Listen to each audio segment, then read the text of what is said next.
Let me give you 3 ways to find out how to change anything. Any life direction, any dimension. Here's 3 ways to find out how to change anything. Number 1 is to read.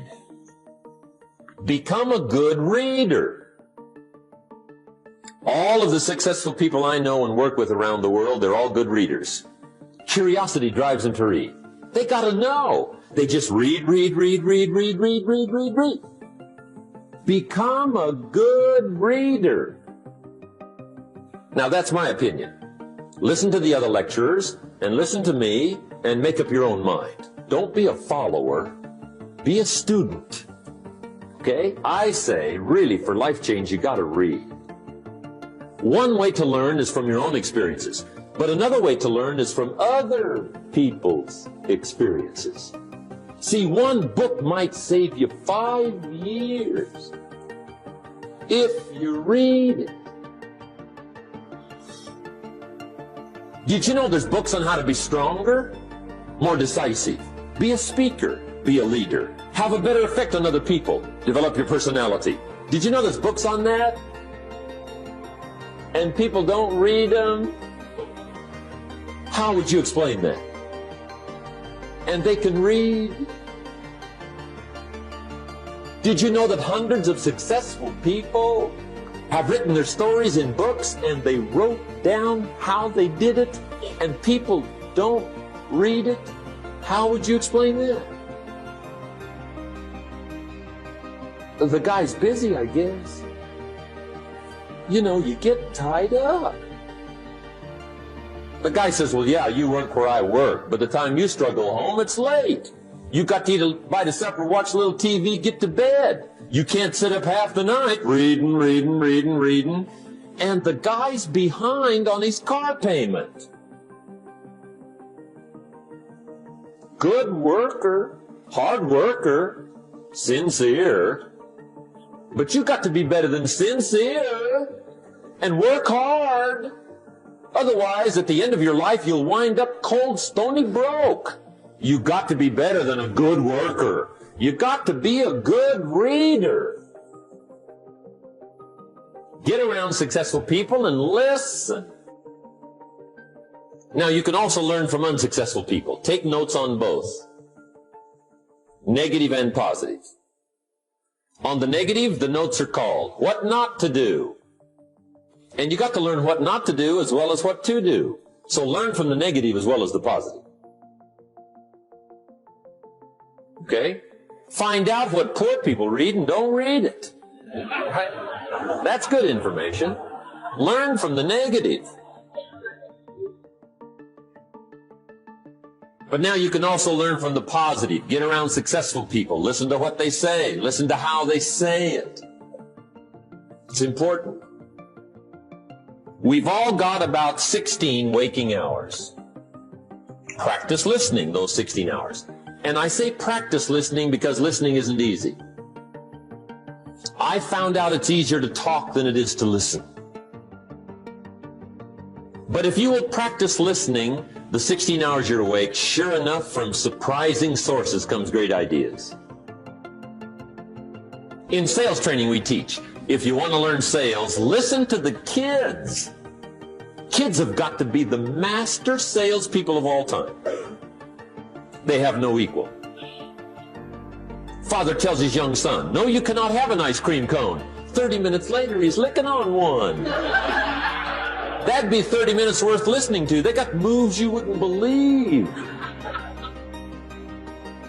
Persistence runs deep like the ocean. And the kids never took a class on how to overcome objections. They already know how. They don't need classes. You tell kids no. That goes right on by. They give you 3 good reasons. Just say no. It goes right on by. They give you 3 more. They're masters. So listen and learn. Now here's some of the best advice I've got for the whole evening. It won't get any better than this. This is it. Poor people ought to take rich people out to dinner and listen. That's some of the best I got. If a guy's not doing well, one of the first things he ought to do is find a guy that is doing well and offer to buy him his dinner. Spend $50, $60, $80, $100. Go for the full 9 course. Start him on the juices and hors d'oeuvres. Get him started talking. The salad takes 15 minutes. Keep it rolling. Biggest steak in town takes 45. Keep it rolling. Pour on the dessert. Stretch that meal out about 2 hours. If you get a successful person to eat and talk for 2 hours, they're liable to drop ideas in your lap, change your life. Multiply your income by 2, by 3, by 5. But you're right. Poor people don't usually take rich people out to dinner. That's the problem. The guy said he's rich, let him buy his own dinner. I'm not coming up with any money. And he says, besides, you work where I work. By the time you struggle home, it's late. You're lucky to get your own supper, let alone running around trying to find a rich man to feed. And the guy's behind on his house payment. Good worker, hard worker, sincere. But you got to be better than sincere. Work hard. You wind up broke. You got to be better than a good worker. You got to be a good listener. And remember, what you read and what you hear, put the good stuff in your journal. Now, here's the third way to find out how to change your life. And that's to observe. You can pick up a lot of ideas just by watching. Get around successful people and watch. Here's why. Success leaves clues. Watch how the man shakes hands. Watch how the lady responds. People who do well do certain things over and over and over and over. And if you're clever, you can pick them up. Watch it all. If a guy's making $10,000 a month, I'd watch how he walks. Maybe that's it. Copy his funny little walk. Somebody says, well, that's kind of a silly walk. Say it's 10,000. I haven't got the money yet, but I got the walk. It's bound to start somewhere. What I ask you tonight is to be unusual and be a good observer of what's going on. You can pick up ideas that can change your life starting tomorrow. Just be a more careful observer. Now remember, there's 2 ways to see. One is called sight.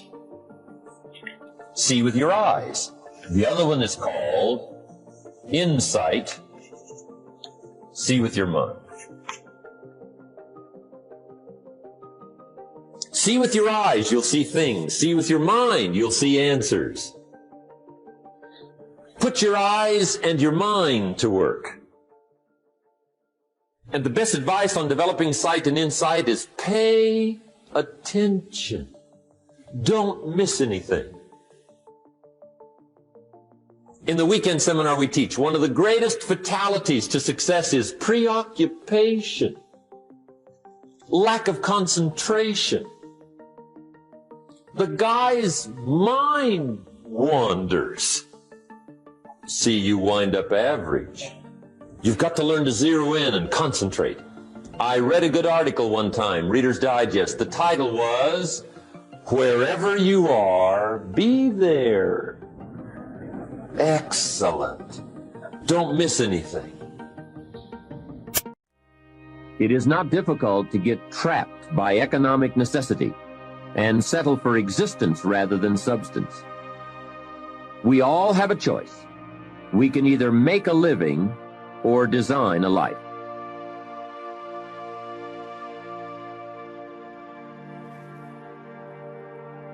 We are all affected by 5 factors.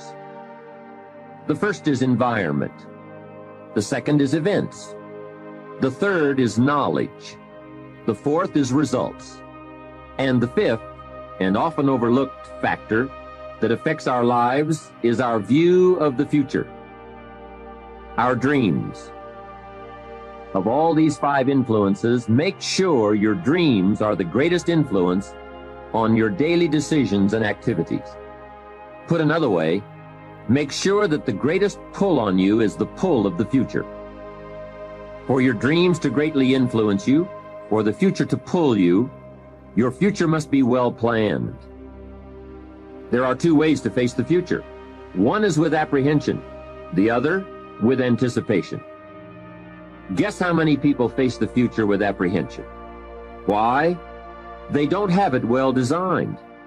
And without really thinking about it, they have probably bought someone else's view of how to live. You will face the future with anticipation when you have planned a future you can get excited about, when you have designed your future results in advance. In this way, the future will capture your imagination. It will exert an enormous influence on you. And to design your future, you must have goals. Well-defined goals are like a magnet. They pull you in their direction. And the better you have defined them, the better you have described them, the harder you work on them, the stronger they pull. And they pull you through all kinds of difficulties too. Without goals, it is easy to let life deteriorate to the point where you're just making a living. It is not difficult to get trapped by economic necessity and settle for existence rather than substance. We all have a choice. We can either make a living or design a life. Now we're going to take some time to actually start designing the next 10 years of your life. We're going to start setting your goals. Goal setting is one of the most important skills to develop if you want to design your future. I'm going to give you enough homework not only to keep you busy for the rest of your life, but also to help you create the kind of life you may have always dreamed about living, but never believed possible. So let's get on with it. The sooner you exert the discipline, the sooner you will be enjoying the results. Once the results start to come, believe me, you won't mind the hard work and discipline it's going to take. Now, get a sheet of paper, and at the top of it, write the words, long-range goals. I'm going to ask you some questions, and I want you to jot down the answers. If you don't have paper and pen handy, follow along with me now anyway, just listening. Then later, listen again when you can write down your ideas. After I've asked the questions, which is the first part of this exercise, you can stop the tape and work on your answers. All right, let's start this exercise. The basic question you are going to answer is, what do I want within the next 1 to 10 years? I want you to take about 12 to 15 minutes and make a list of at least 50 things you want within the next 1 to 10 years. These are long-range goals. To help you get started with your list, consider these questions. What do I want to do? What do I want to see? What do I want to be? What do I want to have? Where do I want to go? And what would I like to share? Now, with these thought starter questions in mind, answer the basic question. What do I want within the next 1 to 10 years? See how many things you can write down. At this point, don't take the time to describe in detail everything you want. This is the time for you to let your thoughts pour, to write fast and to abbreviate. For example, if you just write down 380, you'll know what that means. You don't have to describe the color and the interior of the car. You'll do that later in this exercise. I want you now just to abbreviate and write fast. Make the list as long as you possibly can. Try to write down at least 50 items, 50 things you want within the next 1 to 10 years. These are long-range goals. Spend about 12 to 15 minutes on this. After you've completed your list, you're ready for the next part of the exercise. Go through your list, and next to the things you think you can accomplish or acquire a year from now, write a number 1. Next to the things you think it will take 3 years to realize, write a 3. Next to the things it will take 5 years to accomplish, write a 5. And next to the things it will take 10 years to accomplish, write a 10. Go through this list now to the best of your ability and say, that looks like it will take me about a year, or 3 years, or 5 years, or 10 years. Some big goals might be out there 10 years from now. Once you complete this part of the exercise, you might come to the conclusion that you need a lot more 3-year goals and less 1-year goals, for example, or that you need more 10-year goals. You see, while you're working on one goal, you must have something else in the planning stages. If you don't, what happened to some of the early Apollo astronauts could happen to you. After they came back from the moon, some of those astronauts experienced deep psychological and emotional problems. And the reason for that? Why, after you've been to the moon, now where do you go? That seemed to be the end, the finish.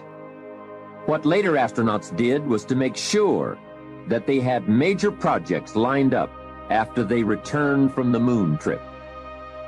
The way you enjoy life best is to wrap up one goal and start right on the next one. Don't linger too long at the table of success.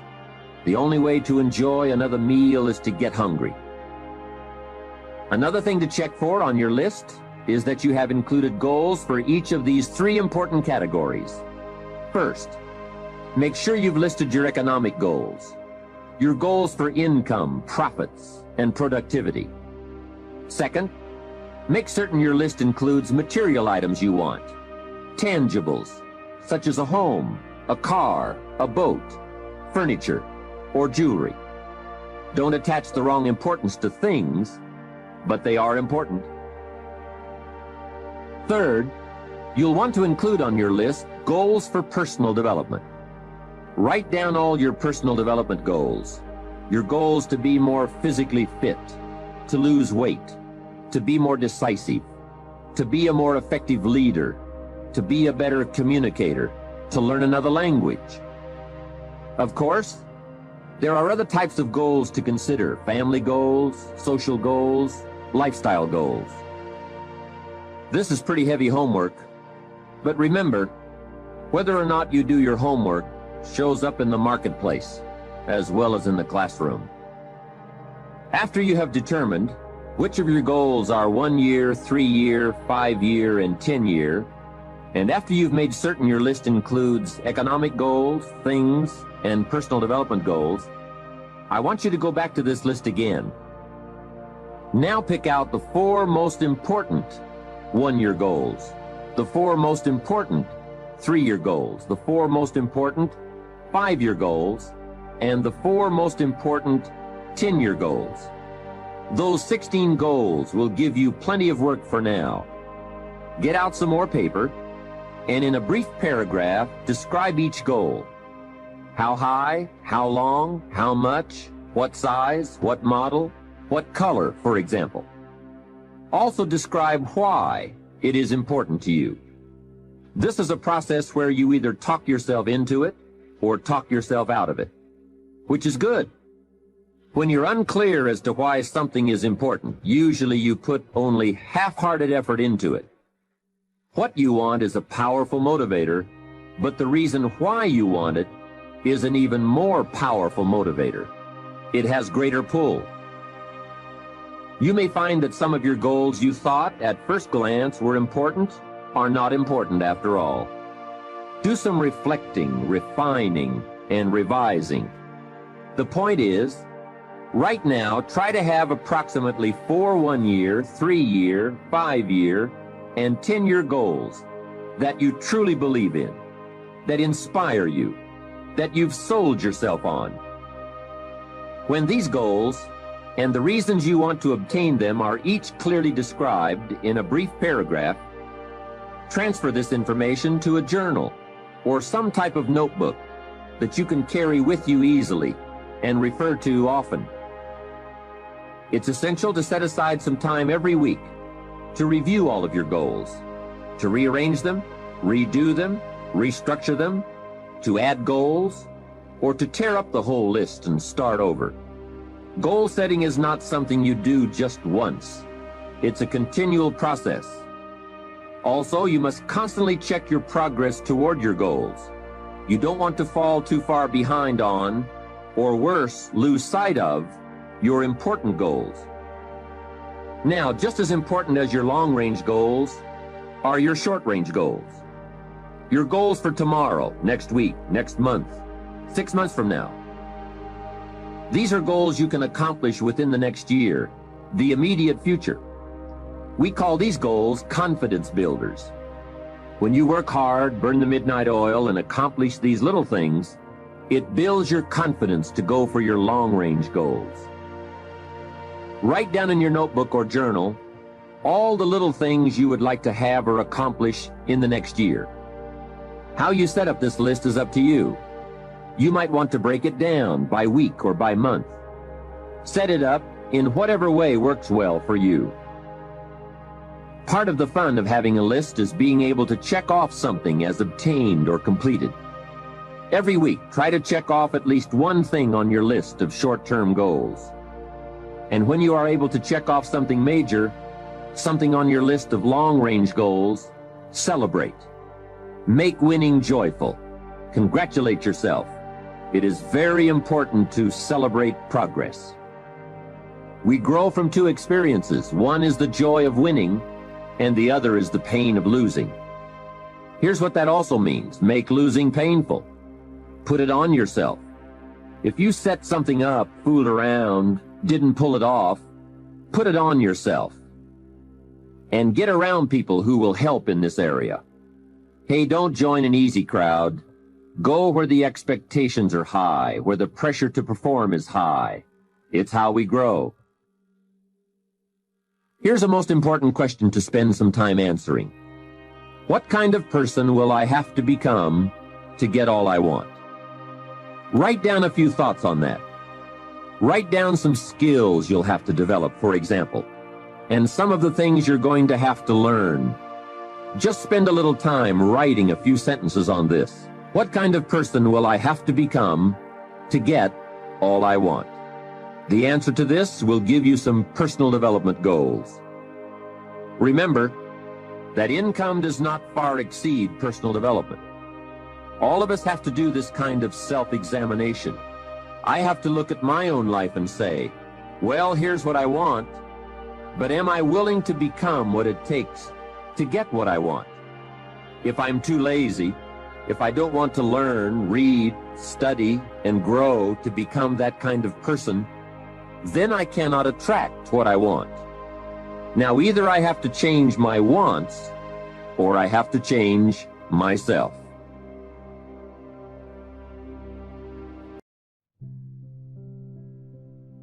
The Wright brothers, when they were able to create a vehicle that was only up in the air for about 6 seconds, up to that point, the belief was for centuries, man couldn't fly. Because if God wanted man to fly, he'd have given him wings.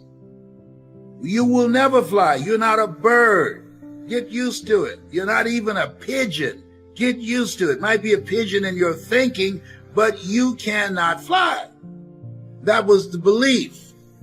But the Wright brothers, they had breakthrough thinking, and they changed the approach on what it would take to transport our bodies in the air. You came here to do something. Some people know right away. Nina Simone, who climbed up on a piano at 5, started playing by ear. Some people know right away of what that is. And there are some, the majority, because they have not been exposed or seen something, that they have the abilities of greatness that they have within them that they can do, but they have not seen anybody doing it yet. So they don't even try. The one thing that I have learned in life is that opportunities don't come often. Sometimes don't come easy. Opportunities have a time clock. We need to seal the deal now. We need to seal it right now. We can't wait.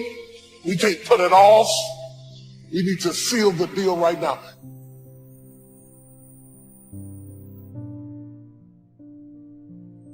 It's not just about getting knocked down and getting back up. It's about never giving up. It's about fighting when there's no more strength left in you. It's about going beyond yourself. It's about going after something when people say, what are you doing? Why don't you give up? Because I can't. It's inside of me never to give up. I will keep fighting to my last breath in my body. You don't know what I've been through. You don't know how much work I put in. You don't know. And once you leave from this earth, your work will still live on. You will be remembered. You will be glorified. So don't tell me to stop, because there's a lion roaring down inside of me. And I got a fire inside of me that I just can't get out. So stand in front of me if you may. But I will blow through you, blow past you, or run you over. Your dreams for the next 3, 5, 10, 20, 30, 40 years, actually the rest of your life. Your dreams. You've got to keep dreaming. Ronald Reagan, president, said to the joint session of Congress a few weeks ago, the Republic is a dream. And if we don't keep dreaming, we will lose the Republic. Your better future is a dream for yourself and for your family. Where do you want to go? What do you want to do? What do you want to be? What do you want to see? You've got to dream dreams. There's a Bible phrase that says, without dreams and visions, people perish. You've got to have something to go for that inspires the heart and the soul. Dreams. From the children of Sanchez, it says, take the crumbs from starving soldiers, they won't die. Take the bread from hungry children, they won't cry. But without dreams, we all will die. You've got to dream. Don't lose your dreams for yourself, for your future, for your family. The dreams of love and enterprise and travel and doing things, becoming something unique on your journey here. Don't lose your dreams. Do some dreaming. That's long-range goals. You've got to have those. So that's number one. Here's the second part of goals, short range. Short-range goals. That's your goals for tomorrow, this week, this month, this year, the immediate future. We call these confidence builders. Because if you set up something short-range, go for it, get it, latch onto it, work hard, accomplish it. That starts building your strong feelings to go for your dreams. Now, I've divided goals into 3 categories. Here they are. Number 1 is economic. That's your goals for money, income, business, profits, production. Economics. Make sure you've got your economics well planned. Economics plays a major role in everybody's life. Economics is major, which means it ought to be meticulously well planned for tomorrow, this week, this month, this year, long range. What if you asked somebody tomorrow if you could see their meticulously well-planned list of economic goals? What would they probably say? They'd say, you some kind of a nut? You must be weird. Hey, I found out what success is. Success is doing what the failures won't do. Make sure you've got your economics well planned. It'll put you in the top 5%. One of the key little subjects we talk about on the weekend is the 7 fundamentals for wealth and happiness. And that's one of them, well-planned economics. It's a fundamental if you want to do well. Join the top 5%. Anybody in this room can join the top 5%, if you will. Now here's the second category of goals, things. Make a list of the things you want. And on my list of things, now I put everything. Little things as well as major things. Doesn't matter how small it is, it goes on my list. I used to just put major things, cars, homes. I don't do that anymore. I now load my list with everything. Everything. And the reason is, part of the fun of having a list is checking it off. That's it. Boy, at the end of the day, if you can go, got it, got it, got it, got it, got it, got it, whatever it is, right? You get into the habit. So load up your list, the things you want. Now, when you check off something major, celebrate. That's an important point to make. Celebrate your achievements. Live it up. Have a party when you reach something you've worked for a while. See, we all grow from two experiences. One is called the pain of losing. The other one is called the joy of winning. We need both of them. Amplify them as much as you can, which also means make losing painful. If you set up something, fooled around, didn't get it, put it on yourself. On the other side, if you did get it, congratulate yourself. Self-congratulations is a sign of maturity. Seeking congratulations is a sign of immaturity. But hey, winning and losing, see, that's what it's all about. That's the name of the game. Now, some people lead such mediocre lives, at the end of the day, they don't know whether they're winning or losing. They got no clue. Guy's just going through the day with his fingers crossed. There's a better way. Okay, here's the third category of goals, personal development. Put those goals together. Personal development goals. That's your goals to be stronger, more decisive, be a speaker, be a leader, learn a language, all kinds of skills. Okay. The whole weekend seminar was designed to improve all your skills so that you walk away more skillful. And that's what you want, the personal development skills. That's what attracts, that's what brings good things to your life, the person you become more skillful. Now, this is quite a package to work on. Economics, things, personal development. For tomorrow, this week, this month, this year, long range. Okay? That'll get you started. Now, here's the simple formula for setting goals. It goes like this. A, work on your goals. That's step one. Work on them. And I put the word work there deliberately. Setting goals is plain hard work. I don't want to kid you. We haven't come here tonight to kid each other. It's work. I know it's work. That's why a lot of people just let it slide. It's work. Many people work hard on their job, but they don't work hard on their future. They just let that slide. And the work involved is making plans. I know most people don't. I understand that, but don't let that be you. Guy says, well, yeah, you work where I work, but the time you struggle home, it's late. You got to eat a bite of supper, watch a little TV, get to bed. You can't sit up half the night. Plan, plan, plan. And the guys behind. Good worker, hard worker, sincere. But you got to be better than sincere, working hard. You got to be better than a good worker. You got to be a good planner. Somebody once wisely said, the people who fail to plan are planning to fail. Well said. So work on your goals. Here's step 2. Write your goals down. That's so important. I teach my staff around the world, put your goals in your journal. Because one of the major people you want to study is yourself. So here's the list of goals I put together 3 weeks ago. Here's the list of goals I put together 2 years ago. Here's some of the changes I made, rearrangement of my priorities. I scratched these off, I put these on, I've gotten these. Study your accomplishments, study what your desires are. Put them on paper, write them down. Here's another reason for writing your goals down. It shows you're serious about doing better. And to do better, you gotta get serious. You don't have to be grim, but you must be serious. Everybody hopes things will get better. Everybody hopes.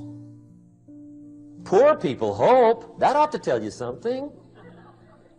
It means the future does not get better by hope. It gets better by plan. I used to have the affliction called passive hope. It's an affliction.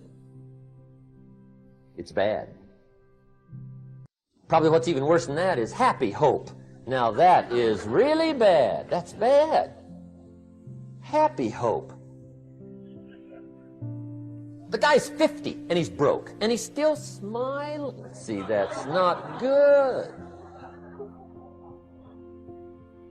So get serious about your goals. Put them on paper. Write them down.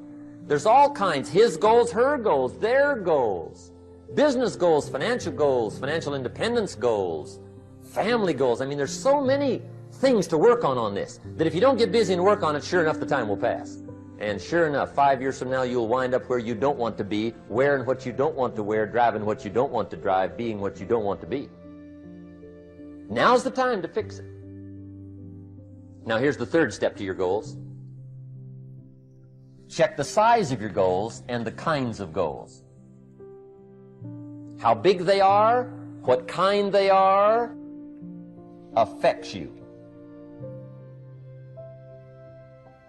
And here's one of the important phrases of the evening. Your goals are affecting you, whatever they are. Your goals affect your handshake. Your goals affect your attitude, personality. Your goals affect the way you walk, the way you talk, the way you dress. All day long, we're being affected by our goals. Now, some people have goals, but they have such lousy goals. The effect is bad. I asked a guy one time, what are your goals for this month? The guy said, look, if I could just scrape up enough money to pay these lousy bills. That was his goal. I'm not saying it isn't the goal. It's a goal, but it's such a lousy goal, the effect is bad. You don't jump out of bed on Monday morning and say, oh boy, another chance to go out and scrape up the money to pay my lousy bills. See, you don't do that. Usually you say, oh, not another Monday.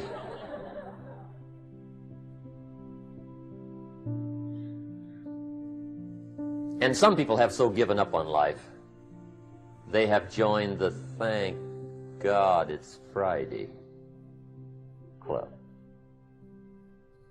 How sad. Surely those are the same people, when life is over for them, will say, thank God it's over. How you talk and act while playing volleyball on a Saturday afternoon probably isn't the same as how you'd talk and act around a group of people who want to invest in your company. How you communicate with your old friends and family members is probably an abbreviated version of how you should communicate in a high-powered business setting. When you meet a new group of people, you must watch and listen and be alert before you decide on the appropriate communication style.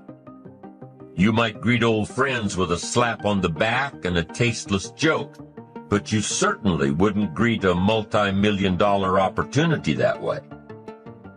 You must take a few moments to study the temperament of your audience.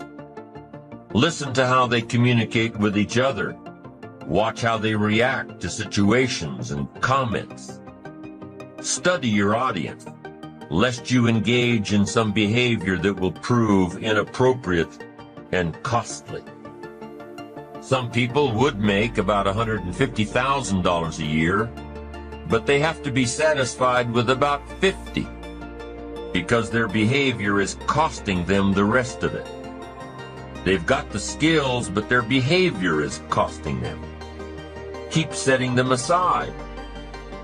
So let's talk about some of those things in the marketplace that might cost you more than you want to pay. Here's one: bad language. You've got to be careful with language in the marketplace. You've got to be careful here. Some language is more appropriate for the bar. So what should you do? Leave it in the bar. Or else what?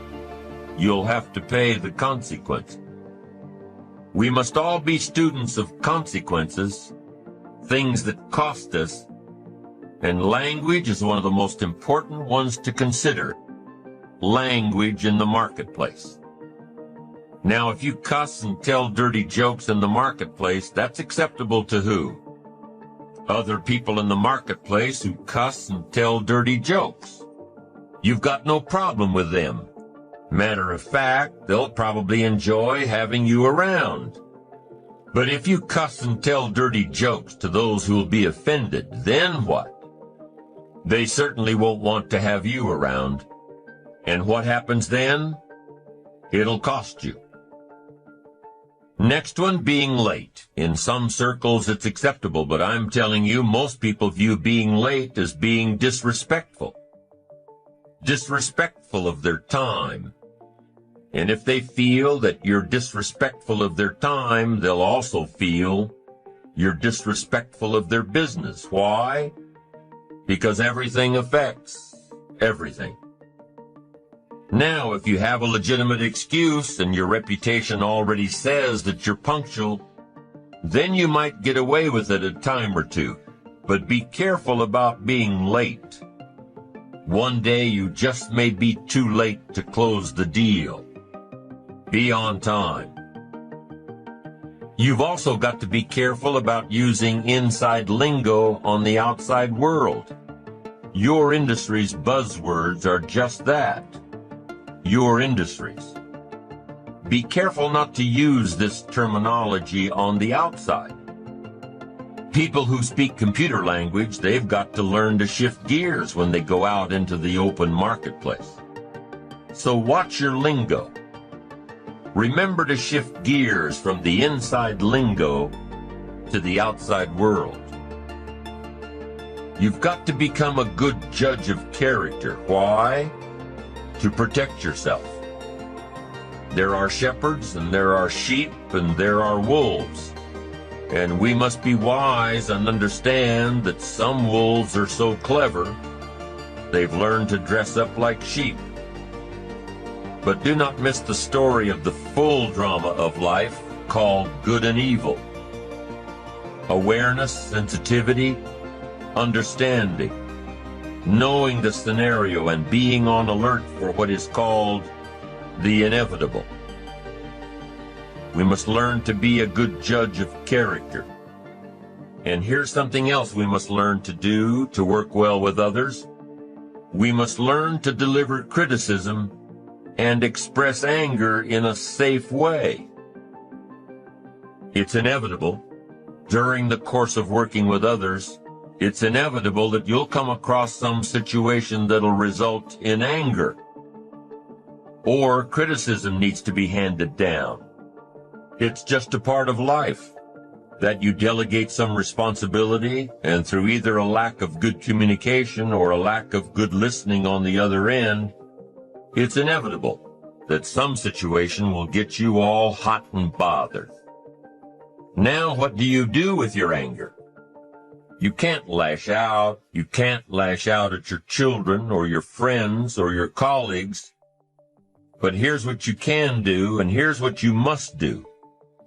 Lash out at the problem or the situation. Honey, you say to your teenager, you know I love you, but what you did was wrong. I hate it that you took the car without asking first. And I especially hate it that you got a speeding ticket. What were you thinking? So whatever the punishment might be, make sure you're punishing the bad deed, not the person. Your assistant ends up sending the contract to the seller instead of the buyer. Make sure your assistant knows that you appreciate him, but you don't appreciate the wrongdoing. Whatever criticism you hand down, whatever anger you're processing, make sure that the one to receive it knows full well that you care about the person, but hate what they did. And if you're too steamed up to be this rational about it, make sure to keep your mouth closed until you've cooled off a bit. In Dale Carnegie's book, The Leader in You, he describes the attributes of kind criticism.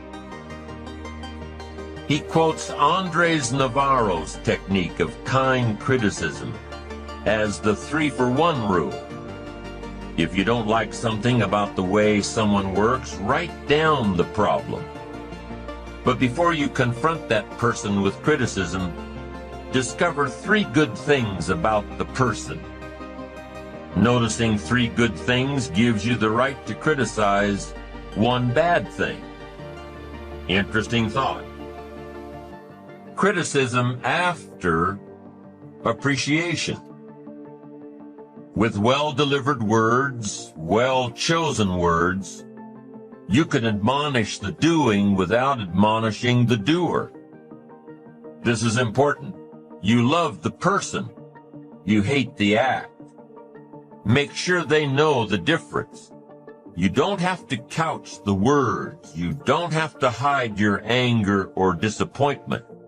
But you do have to make sure that your communication is effective so that the wrongdoing will never be done again.